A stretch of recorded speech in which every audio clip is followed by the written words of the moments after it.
Gear up for the future with Quantum University. Write your success story with our new age programs that shall be amongst the top 3 most rewarding careers in India and across the globe in the next decade. One of the reasons why Quantum is a leading private university in India is these world-class partnerships which makes it stand out among the rest.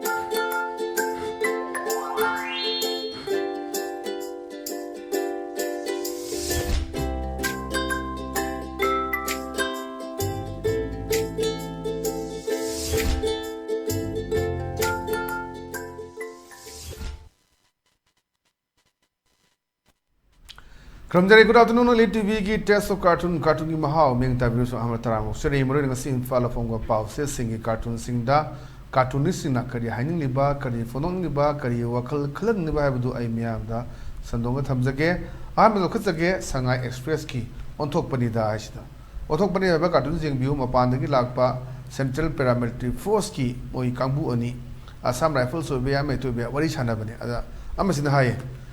nongmai amanba license gan gumba farakano drama malena an hayne mai mano amasina amaji kome akoidi maitei kan balak panate aron ba agenda ma pangtok balak panena hajisi tongan ton ba koi chorchan pur ki ro nahan gi adagi koi ningthau kong gi ro nahan gi nome kapsel lambada CRPF ani sigi ba ani soki badu combing operation tawre eduga mona puthore ba nongmai di loire toksu aine haijab toksu gumba koi double barrel patlaba uche kap na ba nongmai ne phaga adu sonna kanda social media ulai ma'am sidi AK47 Thompson rifle kari kra ma'am thola kanda khulai phai le gain tabu adani asagi chamin neriba amaduna nongmai amanba license gan gumba farak kano mazuma mani na gi license gan adu farak kano drama malena amasina khubakpani agodi maite kan balak manate aron ba agenda ma pakto lakpani adana sidani hajik ma'am nan saunari ba into khongi torio ma'am imaibel ma'am thatlaga thambada kari thaujallaga chakhiba ma'am adigi blank fire tawba chingdana kemta tawba ngamdaba adugi film lakuduni chingdadi leiriba mogi kasper mathak no moi paire kakhatlini ada kapa ngamdrineba somde imaibel kharana se lambi thatpa dudadi no moi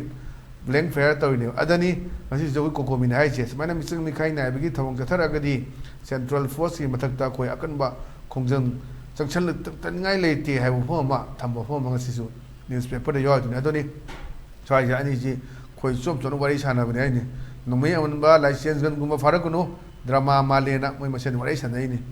adum khoi masen marak jasu dum asumba pamba khara dum yaw ba hai tare na adoni aduna o khoi di meitei kan balak panate aron ba jena ma pangthok balak pani haidana yengsi ngasi chahi mapung phare election su haidu ani jun manga faw tadi chap chap am khangani kanana kari tawgadage habdu adubu lai bisini ngasi nimisa tongan tonba loop singna khoi observance toba khana neina ba meira kendal katpa protest toba mayama tawgani haidana laukthokhi baduni mathang dalai sina khoi sana leba ki loire dana haiduni loire dana sida wai sanare mapalam gi mayang mayama adagi nongoi paibam su yare da nungaire na khoina sinbi dana manipur si sala he salidana asagi nongoi paibasina mapalam gi mayang man basingda haibani adu khumai era noise kyam pange yengbani na hajik lei sibosni yamna santi da nusi charana le male bas je masel gi marakta nusi nanda naji nome kamna handana kanana sileba khujin thorang no haibdu hajik khanga kini khangbasu yaungna ba mayam ma yawu duna duna hajik si moina haiduni amasina haireba nungaire nakoina sinbi dana manipur si sala e sale na mayang sida haibani hajik nome paire kan ha le mayam singsina adai abaj ko me hera noise kyam pange yengbani na aduna hajiksi misimina yaurabani unaba yanadrabani tokai tokai wa jaga da leinarabani aduna karamaina solution purakadage se acho wanga moini loina factor ama loina yengbu yai se amana amada soi gre lale haijagadra wari sanagadra karide sanagani luga third party amna sanagadra ngamthokna badarka oigadra haibna singma tongan ton ba khoina yengsi tongan tama thamkanda adu karine hena phagadage habdu torokanda maduni odi solution purakadabase natragadi sum film de leragadi chahi emasida sothari myam entrepreneur myam siriba subam namam khang diwa myam अदक सिदा street foot थोले योन मा ma'am थोले बा अचौबा changes अमा अखोगी Covid की मतलब लेबा new normal ले दुनिया को जी तरे फम जी दो फम द लेबनी अदना मरक सिदा अखोगी डिवाइड एंड रूल साना बा यावरबरा हाइबु हंग मैम सोंगपा अदुगी पोतुनि थमे फम जी फजबा कार्टून ने थमजगे मथंग द लेसिना कोई पोना फम की बालो है हाइबुनि बालो इस यंबियो मंत्री एमएलए मिनिस्टर से वा ngang लेबनी अदा मैम से लोइन चेना गी मिक नाम ले औदबा अदे मागी सेक्रेटरी ने सर मियाम से नुमै काप लेप्तबदगी लोइन हनख्रेना मा दम वा ngang लेबदो सुम हेबिट हैनगिबा दम पुंग अमा निग सि ngang मंगबा पुंग अहुम से ngang मंगबा दम लेप्तना ngang मंगबा मैम ले पॉलिटिशियन राजनीति वाला एमएलए मैम ले ngang गत नुंगाइ जबा अदुने माना ngang सेंसिटिव यंबियो नाम लेत्रे लोइन चेनागरे नुमै काप से लकबा जानी अदुना सर मियाम से नुमै काप लेप्तबदगी लोइन हनख्रेना ममांग कोई थोखिबयादुनी अल्फ्रेड की अल्फ्रेड की कैंपेन तौबदा नोमी कापसिलकना तौबा सोशल मीडिया दा वायरल होइबा मयाम अखोय दुम उबदोनी अदना अदुबाइजुदा युम्बम मरकांदनी मसागी अखोयने एमएलए मंत्री ने हाइसी कोई नेहरू टुपी उपबा कुटा पाइजमा सेलबा अदुदादि अखोयना राजनीति वाला एमएलए नत्रगा मंत्री नत्रगा मिनिस्टर अदमाइना अखोयने लौबनी अदु पोतुदनी अदुदा मागी सेक्रेटरी ना सर मियाम से नोमी काप लेप्तबदगी लोइना हनख्रेना तो माना वा ngang लेहबो सिन्दुनी पतंग दलेसिना होइलन पाउगी अस लोइरे हैबदनी अस लोइरे सिंगसिदा अनजिना हुमांग ओ तांगै सगी नहा सिदा हाइबनी मसी जे कोई थबक दे पोथारा कना थोकपा थबा थुदो अम ओइदोनी इबुंगो खुराबु युम फाउ थिलमु वारे अन हाइबा अमसिना कुमै अइबु प्रमोशन कहलमदबा हंद नत्रा तल्ली खुरा अना मैम से अदम सिदत पिनिंग एबा मेसेज के नोया कांदा खोगी एमएलए मिनिस्टर से खोई पिबा फम नते मतंग मतुंग न ओन बलागदुनी मिनिस्टर एम मैम हजि करिम त तौदना खोई नीरग लेबा एमएलए और मैम वोट कागिदबदा मिसम प्रजा को समनादुनी तोवान तोवान बा खंगा जानबा ऑफिस सिंग दा सुबम नोमम दिलाइतमना पेंशन दुना कोनदमिना दम नीबा लाकपा मैम यावी चीफ इंजीनियर पथागियो मैम माना ओरिंगैदा थीना तौबा स्टाफ सिंग दा लाकपा नमोन ऑनर तौबिदबा एमएलए मैम कादबा ऑनर तौबिदबा मिनिस्टर मैम मिनिस्टर ओइदबदि अखोई ऑनर तौबिदबा इकाई कुन बुद्बिदबा मैम यावे दुना खजितंग थौक तौ मतमदा मसी कोन खल्लकांदा चही मंगा लोरे कारगना ओइरे कारगना ओइद्रे अन ngसाigi yam minung sigaloina ba yam faza ba loina ba kangbu singdi haji phawda thabodigi pothara su mantri famdigi to su mla digi to su me am respect tawna chapa myosu yawda natti adani size da mana di nawai thabok chawri ngai du da promotion pibagi tawgana mana yetana tawgidaba ana mana ware jimna thin biwai kan ai ba promotion kalam da ba handu natra talli khura anuna thendabagi wari ni aduni machi achauba parama ओई message अमा पीबा cartoon ने थमजगे मथंग दलेसिना को HL express की नई रे हैबजुनी नई रे सिदा हजि लेबसी सुसगी मरुना नोंनि नुसित करिग्रा तो मुसि मुतान होरै सनबने अनि से ममानबने ता नोंनि नुसिना चाउना अमा ता थोलिसि उबदा कीरे हैबने अदा अमा सिदा हैरे ममांग लेगांगना नोंनि नुसित का एग्रीमेंट साइन तौनरमदबगी ने हजि से दो ममांग सरकार सम ताइनबदो ममांग सरकार तोरमदबनी अदु तोरमदनी सरकार is continuous process ni handak पाइब सरकार से अमु हलकनी हलो हाइब ngamde ada madi ama natraga ama du ho kadoni sei tranga polabada anti incumbency laktana dum सरकार अमदो अतो पार्टी ने सिनबा अदो मल्टी पार्टी ने होई लेसे मणिपुर की इंडिया की ओनसु अना दाइ दिने अदुना सरे नोले नुसिना चाउना अमा ता थोलिसि उबदा की रेन मन हाइबना देदा अमजे कुमे ममांगी लेंगांगना नोले नुसित का एग्रीमेंट साइन तौनरम दबदगी नेना ममांग सरकार तोरम दबजो हजिक सरकार तौरे अदुना हजिक तुंगी सरकार लाकदबे दुनमु ngang दनबा यान फना फना सही मंगा मंगा पालिंग सिदि फजा फजना तौबिरमो हाइदना मेसेज अमा पिबा कार्टून नि अने थमजगे पतंग लेसिना कोई नारों थौदांगी हवादो लेरांगदो अदुनि हवादो लेरांग सिदि यंबियो यामना अथले पोने सिजु वॉकिंग चलगा ngak फमगा वरै सनबनि इंडिया की कुकी गा मणिपुर गा खतनाबा ओइरा मालेना हजिसी मयाम इंडिया की कुकी हाइसिनि कुकी सिंगसे एनी तौदना नान हाइदुनि अखोइदि आदगी सेंट्रल दगी कुकी सिंदा को थाबा यादि हायना कुकी ना बीजेपी के लेंगाक लहान की बा पैसा मयाम पी की बा ओपन नि सिदि आइना हाइदसु यूट्यूब तक करिदा मागी यूकेलेब की लीडर दुना हायरगा लेबो मफमसु लै यावद लेरेबनि अना साइजदा अदुनि अखोइगी मान हाइजे इंडिया की कुकी गा मणिपुर गा खटनाब मालेना अब बनादू सबकाइन से माली खुटनाब अदोक्ति खटनाब थोकनी खटनाब मालेना है नहासी CRPF की अनी इंडिया की लानी अनी सिरबाउद कम तौदनी combing tit तौसोगा Saida licence gun मानब उचे काउनब तुतु राइफल मानब मैम फारगा खुलाई फागले उठीबी शोदनी हजिंग अहूब यौगदो ड्रामा माले तौरकनो फिल्मदनी चाव मेसेज पीब कार्टूनी थमजगे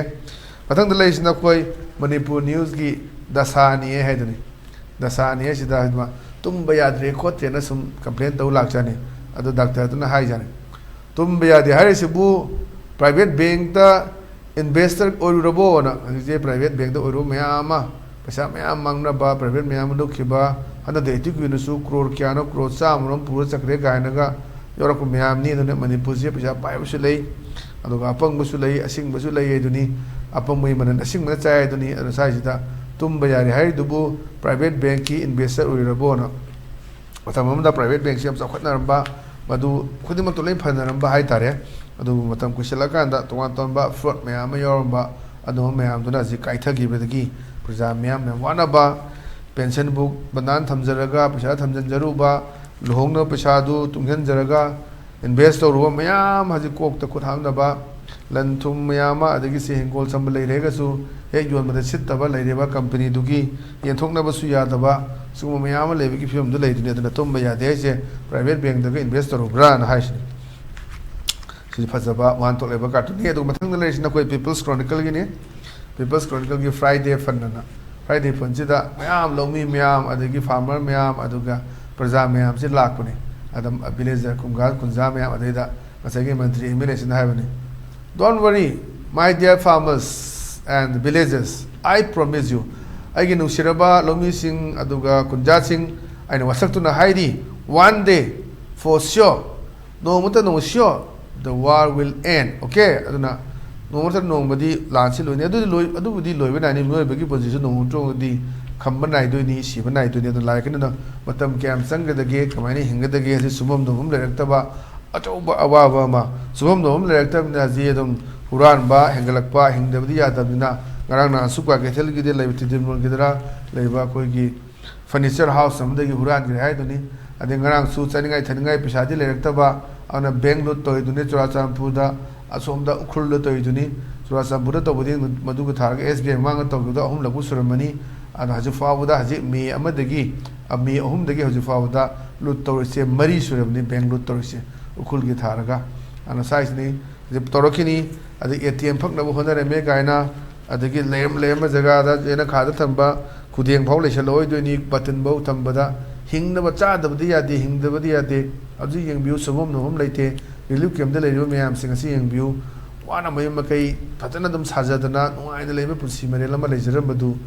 मजिग थोइबे इरांग सिना कांगलु के इरांग सिना मसिसि रिलीफ कैम्प लेरिबनी मकोइ सिबो मपोगी पुंसी जे अदुमक रिलीफ कैम्प लोरेदरा मरे बाक मरम दमदा अदुमक रिफ्यूजी ओइना लेरगदरा हाबिगी मफु मैम हंगबसु लेदनी यंगसी मणिपुर लेंगाना करी तोरकपा बर लेंगाना पुला करी तोरकपा हाइदुदी यंगसी सरकार पाइदे तो कदरा पायरा कादना मुक्तुम लेदोरिब्रा हाइबसिसु मैमना हंगदरे ओफमनी अब येंब तारे जुन 5 फाउतती चप चाब करिमदि खंगनी असि मे ओहमनी था मग निमिनि द ngसले अब खंगनी हाइब हम थमजगे और ngसिगिदि अदुमबा LTV की टेस्ट ऑफ कार्टून की महाव मथांग सजेशन जरे मेंग ताबिरिबो सिंगबो मकन खुरुम जबगलना काइने बेथनि जरी पिनिबेसि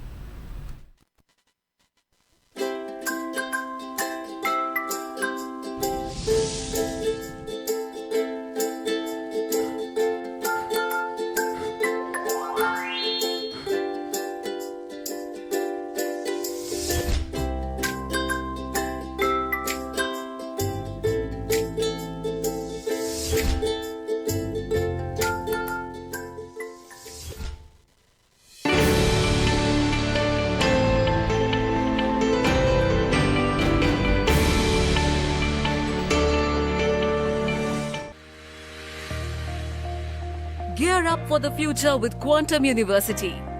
Write your success story with our new age programs that shall be amongst the top 3 most rewarding careers in India and across the globe in the next decade. One of the reasons why Quantum is a leading private university in India is these world-class partnerships which makes it stand out among the rest.